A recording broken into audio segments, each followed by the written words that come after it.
कई बार लोग पैसों से क्या कुछ नहीं खरीदना चाहते। उनके पास पैसा होता है तो वो सोचते हैं कि वो दुनिया की सारी चीज़ें खरीद सकते हैं। एक व्यक्ति को भी ऐसी गलतफहमी हुई, उसके पास में थोड़े पैसे थे और उसने सोचा कि अब वो परमेश्वर की उपस्थिति, परमेश्वर की आत्मा, पवित्र आत्मा को खरीद सकता है।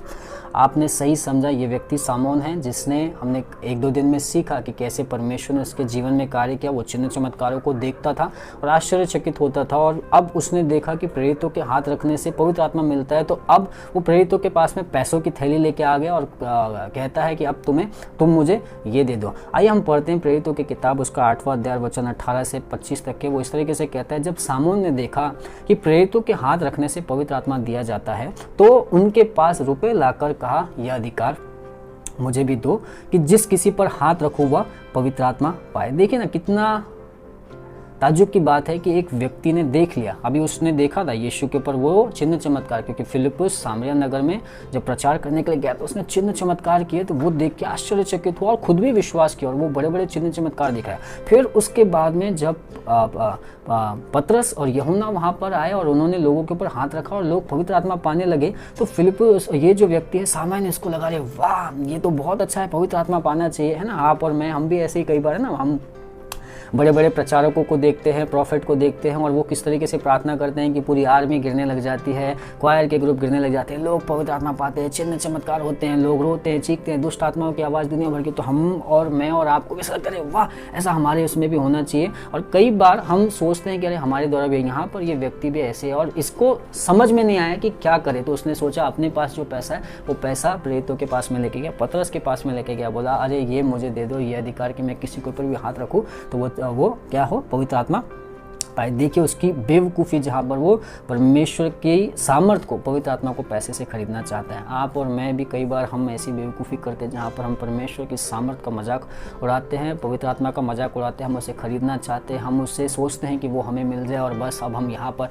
इसको गिरा दें, उसको गिरा दें, लोग हमारे नाम के बड़े बड़े पोस्टर लगाए, हमारी तारीफ हो, और ये हमारे मन के अंदर ऐसी चीज़ें चलती है। और ये व्यक्ति भी वैसे ही कुछ सोच रहा है। तब पतरस ने उसके मन की भावना को जान लिया। लिखा है, पतरस ने उससे कहा, तेरे रुपए तेरे साथ नष्ट हो, क्योंकि तूने परमेश्वर का दान रुपयों से मोल लेने का विचार किया है। इस बात में ना तो तेरा हिस्सा है ना भाग है, क्योंकि तेरा मन परमेश्वर के आगे सीधा नहीं है। इसलिए अपनी इस बुराई से मन फिराकर प्रभु से प्रार्थना कर, संभव है तेरे मन का विचार क्षमा किया जाए। पतरस ने उसे बहुत स्ट्रेट रीति से उसे डांट दिया कि तेरे मन के अंदर बुराई है, अपनी बुराई से फिर और परमेश्वर से प्रार्थना कर। कई बार ऐसा होता है ना कि बहुत सारे टेढ़े मन वाले, लिखा है ना कि तेरा मन जो है, इस तरीके से लिखा है, क्योंकि तेरा मन परमेश्वर के आगे सीधा नहीं। बहुत सारे समय पे टेढ़े मन वाले परमेश्वर की आत्मा को खरीदना चाहते हैं, परमेश्वर के सामर्थ को पाना चाहते हैं, बहुत सारी चीज़ें वो करना चाहते हैं, लेकिन परमेश्वर बहुत बेहतर तरीके से जानता है कि किसका मन सीधा है।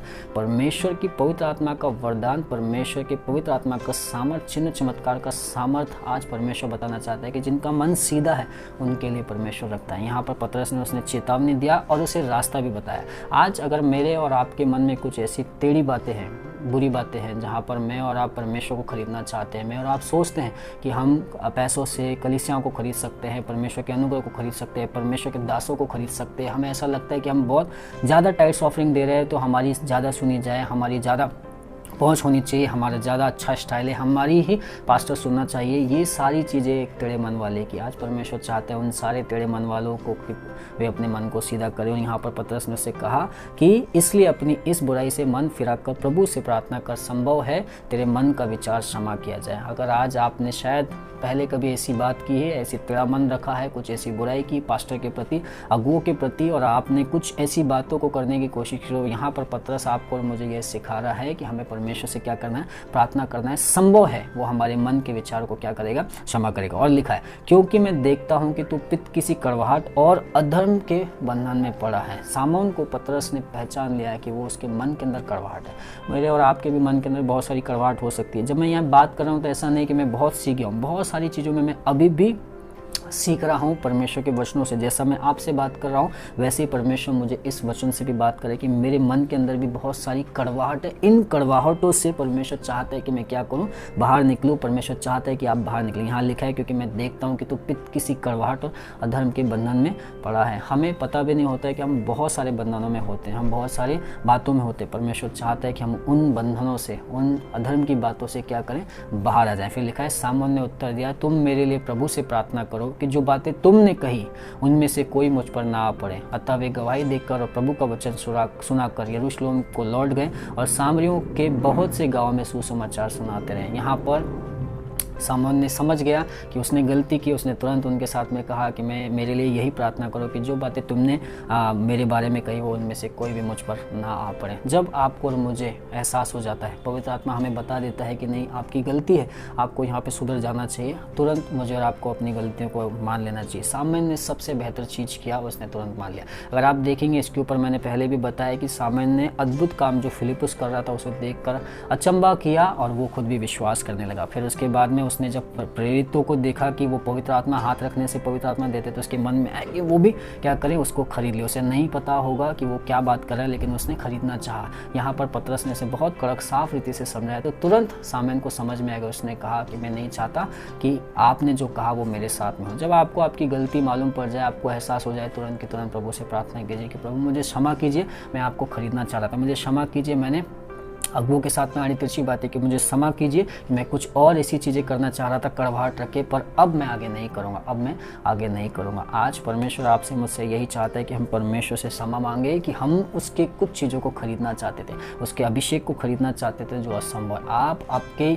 बातों से या आपके कार्यों से, आपके समय से, कई बार लोग कलीसियाओं में आते हैं और वो इस तरीके से दिखाते हैं कि उन्होंने कलीसिया पे आकर पास्टर के ऊपर एहसान किया। मैं आपको बताना चाहता हूँ, जब आप कलीसिया जा रहे हैं, जब आप प्रभु के भवन में जा रहे हैं, किसी के ऊपर एहसान मत कीजिए। आप आपके लिए परमेश्वर के पास में जा रहे हैं, आप आपके लिए परमेश्वर के पास में जा रहे हैं। और इस तरीके की बहुत सारी चीज़ें आज कलीसियाओं में, जहाँ पर लोग जो है वो पास्टर को डराते हैं, पास्टर को धमकाते हैं, पास्टर को इस तरीके से ट्रीट करते हैं जैसे कि वो उनका गुलाम है। मैं आपको बताना चाहता हूँ, अगर आपको प्रभु कह रहा है अपने गुनाहों की माफ़ी मांगे।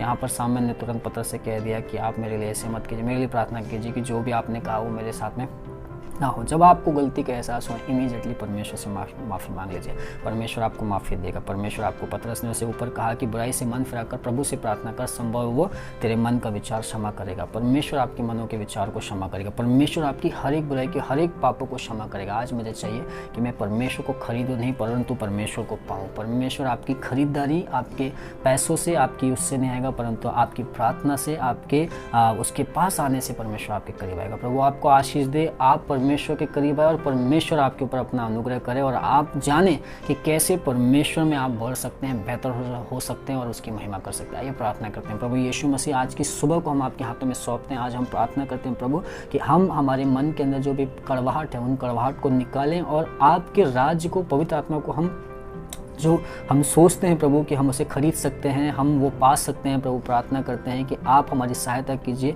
कि हम उसे कमा के नहीं, परंतु प्रभु आपकी उपस्थिति में आके, आप से प्रार्थना करके, आपके राज्य में बढ़ के हम उसे पा सकते हैं। प्रभु प्रार्थना करते हैं कि जिस प्रकार से आप पवित्र आत्मा देते हैं प्रभु, वो सबसे बेहतर है। हम प्रार्थना करते हैं कि आप पवित्र आत्मा के वरदानों से, पवित्र आत्मा से, शांति से, अभिषेक से भर दीजिए। अगर आज कोई बीमार है, कोई तकलीफ में, कोई मुसीबत में है, प्रभु प्रार्थना करते हैं आप उनके जीवन में चंगाई लेके आइए, आप उनके जीवन में छुटकारा लेके आइए, आप उनके जीवन में अपनी अगुवाई लेके आइए। प्रभु धन्यवाद देते हैं कि आप हमारी प्रार्थनाओं को सुनते हैं और उन्हें पूरा भी करते हैं। प्रभु हर एक जन को आप आशीष दीजिए। प्रभु आज की सुबह सबसे बेहतर होने दीजिए। प्रभु धन्यवाद देते हैं। प्रार्थना प्रभु यीशु के नाम से करते हैं, आमीन आमीन। प्रभु आपको बहुत आशीष दे। Thank you.